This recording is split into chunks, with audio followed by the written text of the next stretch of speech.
So I'll talk a little bit about how the land use system worked or used to work in the mid-20th century, let's say, and what has happened since then to nowadays, and what challenges do we have in front of us for the future. So I like to bring this slide here as the first one, with that title there, An Ancient Agrarian System. This title, well, is actually the English translation of the original French, because there was a man, a French geographer in the late 50s and 60s of the past century that came to this part of Spain to study the agricultural system. You know, it's always funny how it has to be someone from outside to understand your own system. And he made that kind of map. He produced a very beautiful document that is still a reference nowadays. And he produced this map stating which kind of landscape units did we have from the agricultural system perspective. And of course, he identified quite different areas, but most of the landscape was centered on what he called, or what was called at the time in the area, the agras, that you probably know from the documentation Andres gave to you. So the agras, that could be more or less translated as an open field system, was very common in this part of Spain. It was certainly the system that was operating in the area you are going to study for these days. So basically the agra is an arable land unit like this one you can see here, for example, or this one is another one. It was private property. It was owned by different families. So usually each settlement had 2 or maybe 3 open fields, 3 agras.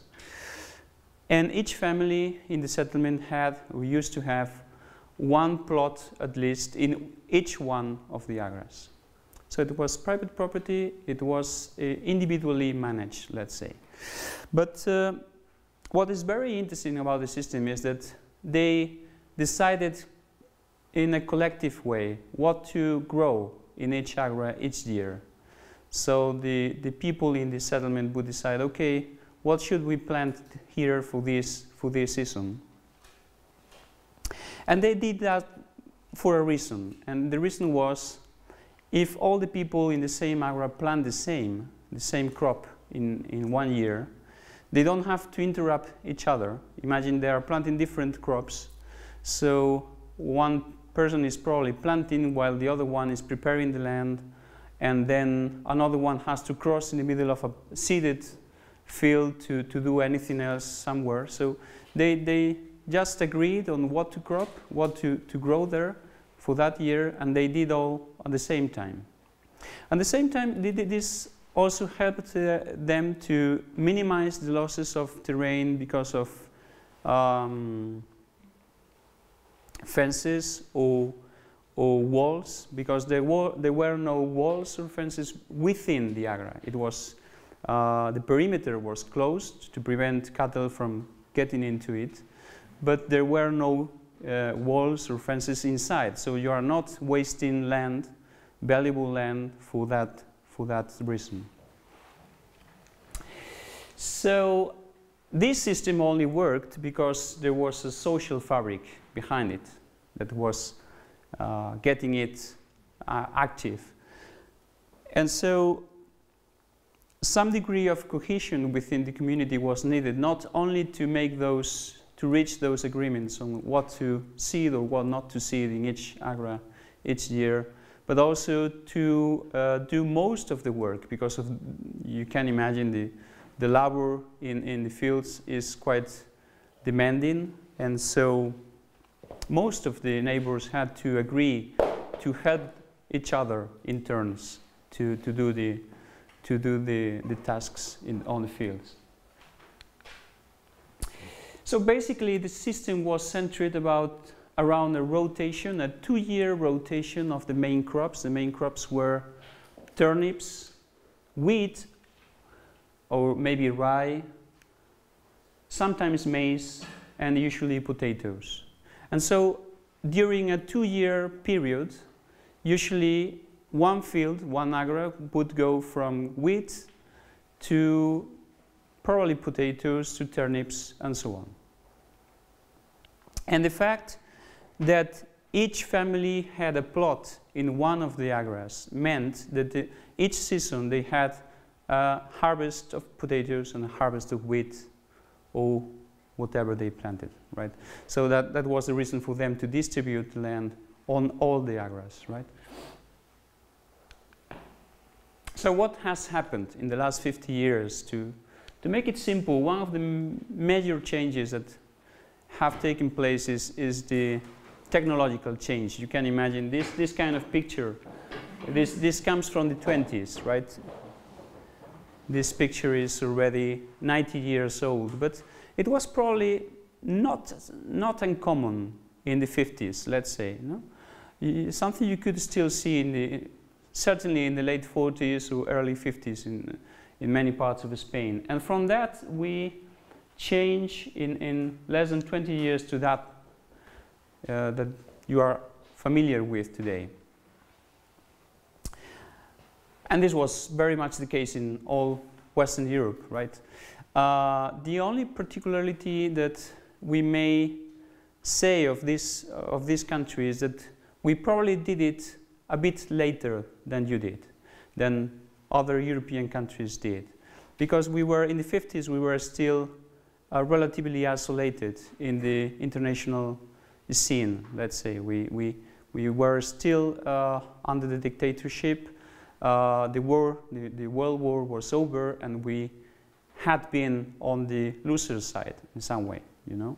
And so we were starting to have new relationships with the USA, but still within Europe we were a bit isolated. So the technological change started maybe about a decade later than in other European countries, maybe. But it was not the only change we had.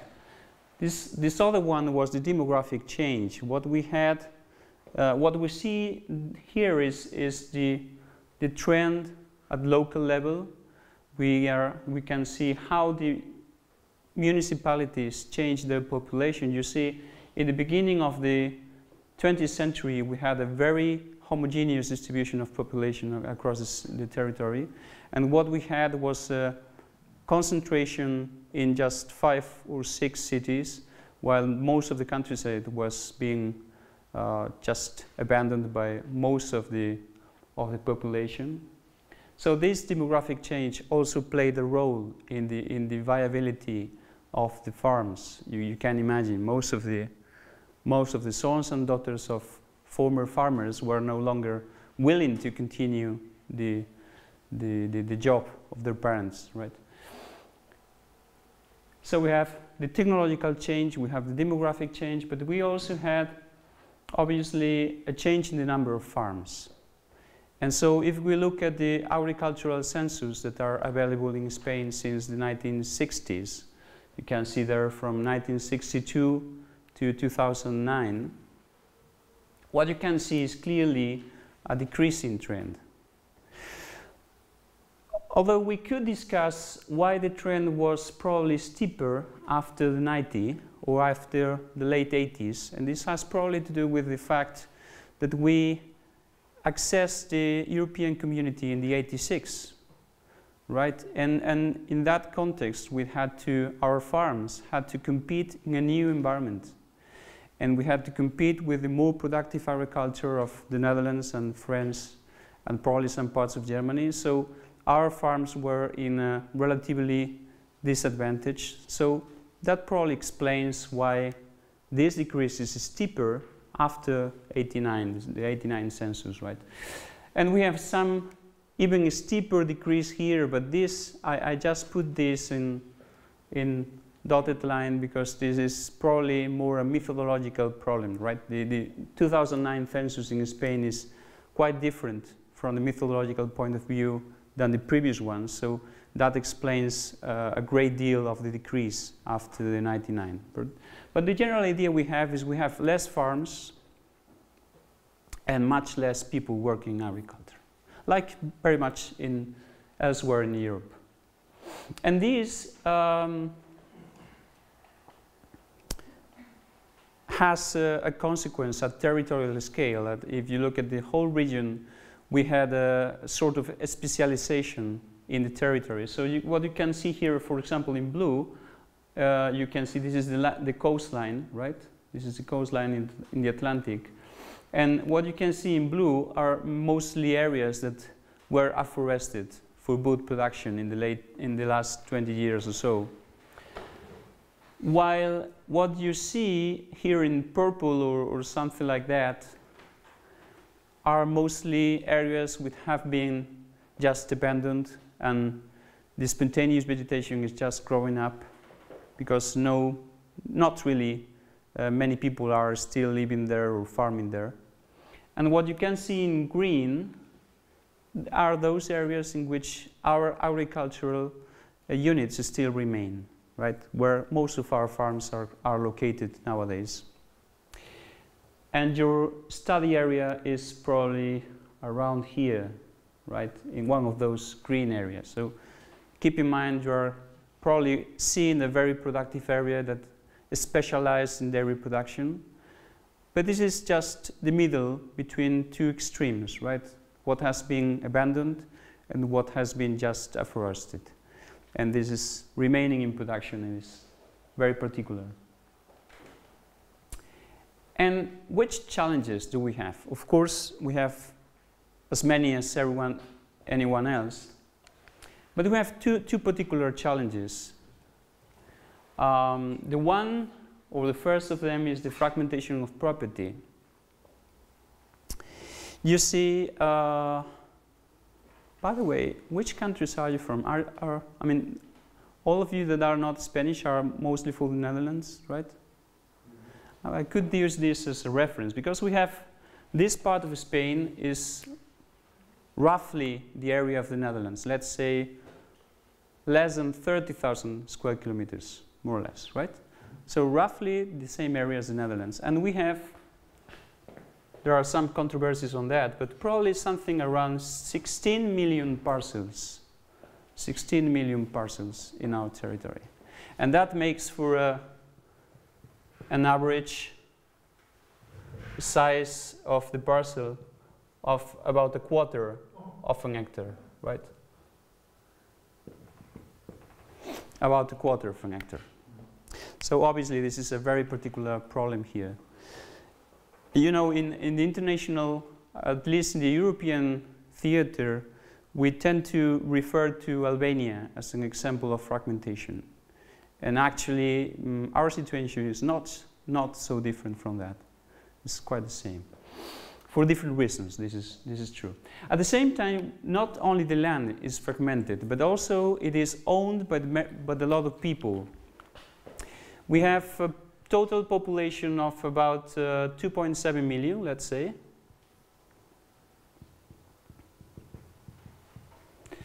And out of them, about 1.6 million are owners.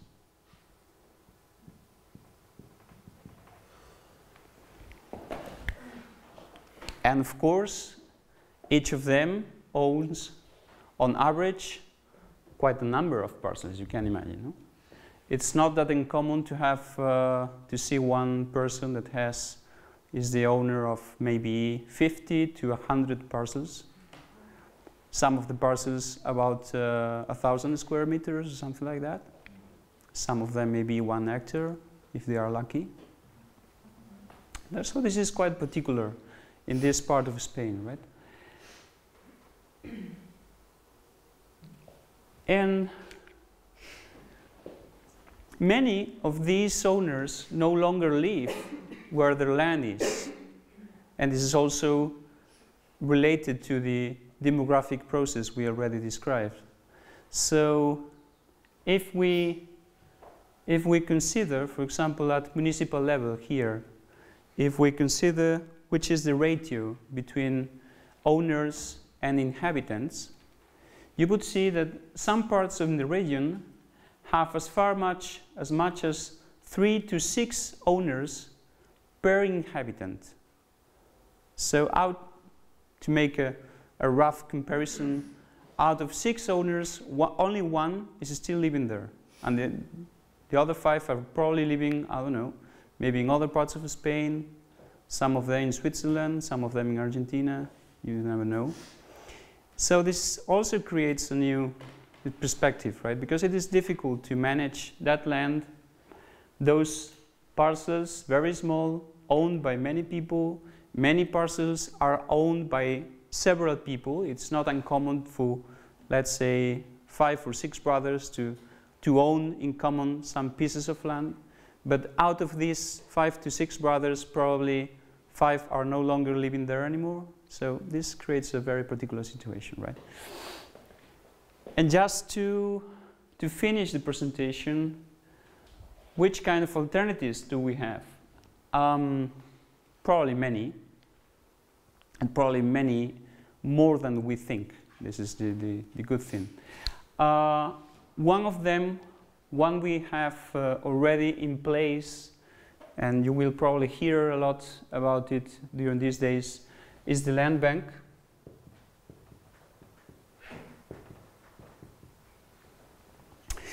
So the land bank was created to be a mediator between owners and farmers, assuming, okay, owners are no longer living there, they are not going to produce anything because they have a different lifestyle, they live in the city, they have a different job in the tertiary sector, for example, or whatever. And there are farmers that would like probably to farm some parcels of land of those owners. So the land bank was created in a different way to what is usual in Europe. Our land bank is just a mediator. It really doesn't have that much land. It's mostly, or it's thought to be mostly a mediator between absent owners, let's say, and farmers, right? So if you are a farmer there, you could go to the bank and say, okay, which pieces of land are there on my region, or my parish, or my municipality? And they would say, okay, there's this one available here, and this one, and this one. Okay, I would like to farm this one. And so you get an agreement, and you pay a rent, and the bank gives the rent to the owner, and so on. So what you see here is a free time project some of our colleagues have in not really far from here, which is land from the land bank, and we rented it for 30 years, and we are planting chestnut trees there. So it's an alternative for us. We wouldn't have any kind of land if it wasn't that. We wouldn't have access to land because there is no land in our families, where we are, let's say, the part of the country that has no land, which is relatively uncommon, but it happens.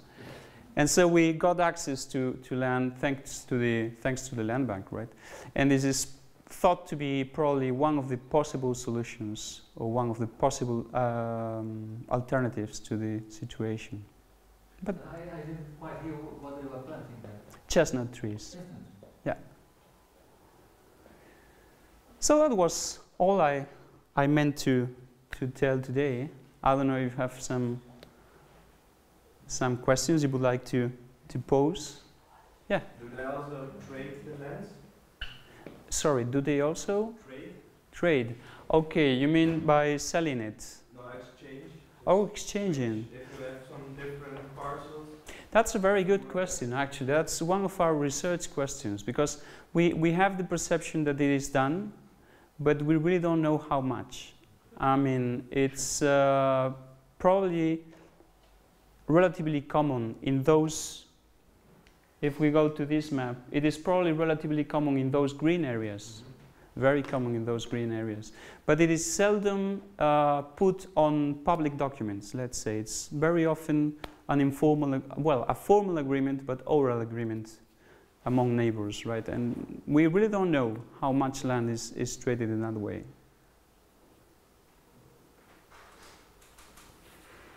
You were talking about fragmentation of the land, and you were talking about challenges. So what are the coherence between challenges and fragmentation of the land. Facultation. In the documentation. The fragmentation Yeah. of the land. Yeah. And it was done, and you were told this in the chapter of challenges. So what's the challenge? Why is it a challenge? Okay, that's a good question. Well, you know, first of all,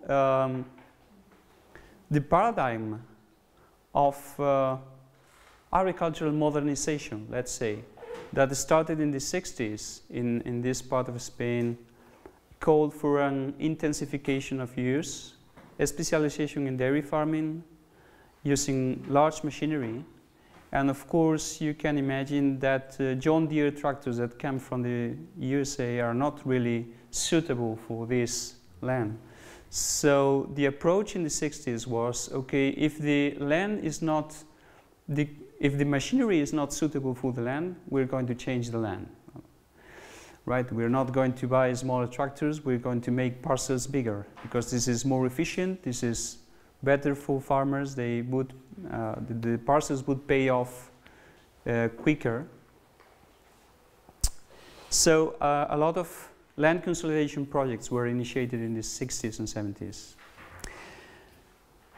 So we still have the debate on whether this fragmentation is bad for the production or not. There are people who say, and you probably will hear during this week, people who say, yeah, we should have bigger parcels to be more efficient and to compete at European level. And you would find probably people that say, well, if you are not efficient producing milk, for example, you could produce vegetables, right? And you don't need 1 hectare parcels to produce vegetables. But our sector is very focused on milk, so changing from that to other productions is also a change of paradigm in some way. But at the same time, regardless the kind of production you are using, the fact that the land is distributed among so many people is probably creates some transaction costs. Because if I want to rent some land, I would have a lot of problems to know who's the owner of that piece of land that is no longer used, right? If you look across the river on that other slope, thank you, you would see many parcels that were agricultural or useful for agriculture in the late 80s or something like that, and are no longer used. Now, if I wanted to start a farm there, I would have to negotiate with probably 100 owners or something like that to get a decent unit. And this is also an obstacle for starting the production, right? And so we are usually putting that on the challenges for that reason. I totally understand, but what you said was, it's very unique, and you compare it with Albania. Maybe you can also use this point as it triggers me, because maybe that's helpful to think about, okay, maybe we can keep it small, and then we have a new unique project in Europe, or at least in Spain, which is a very interesting selling point. Sure. Sure, yeah. That's quite the approach, I think. I mean, you cannot complain on that for forever. But the focus then on dairy production, I think. Yeah. We have to think about new ideas, new approaches. Right. Dairy sure. production cause so many problems. Well, not cause problems, but we have a lot of problems due to the specialization in dairy production. And we are going to see one example tomorrow in A Terra Cha. He couldn't, well, the dairy farm was not affordable, so he had to think about an added value product so as to make it more profitable. Yeah. So, yeah. So with those more intensive use of the land. Well, I think he thought more about a higher Added value? product. Mm-hmm. Yeah.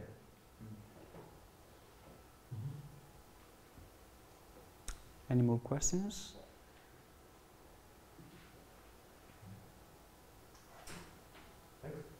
Thank you very much. If I may, you talked about diminishing population. Yeah. We were in this afternoon, and I saw lots of houses. Also new ones. It is inhabited, well, there's hardly any village. A spread of houses. You're right. I mean, so is it diminishing? the short answer to that is no. And then it comes the long answer. I mean, on the global level, at the regional level, we are not diminishing. Actually, we are very stable on 2.7 million people for the last 40 years or so. What you see is a redistribution of population, right? And so those eastern areas, which are mountainous areas here, those are losing population. As you can see, the dots are becoming smaller and smaller each time, right? And we are concentrating population on the coast side, on the coast fringe, and particularly in 4 cities, right? In Vigo, in Pontevedra, Santiago, and A Coruña, right? This is Lugo. You can see Lugo here. How is it growing, right? And absorbing a lot of, I mean, many population from there. But going to the... As well in the surroundings. Yeah, that's that's it. it. But then, even though, if you are right, if you travel on the countryside, you're going to see a lot of houses. And it is hard to see, or how to say, where the village starts and when it finishes, and when it starts another one. And actually, you know, there's a statistical operation of the Spanish Statistical Institute. They have a record of all the settlements in Spain, and they have more or less 60,000 settlements in the record, right, in the database. Of those, 30,000 are here. And if you remember the area, 30,000 square kilometers, so it roughly makes for one settlement each square kilometer. And this is related back to the old system, because each settlement had to have about 1 square kilometer around it. So it was mainly self-sufficient, let's say. Thank you. Thank you.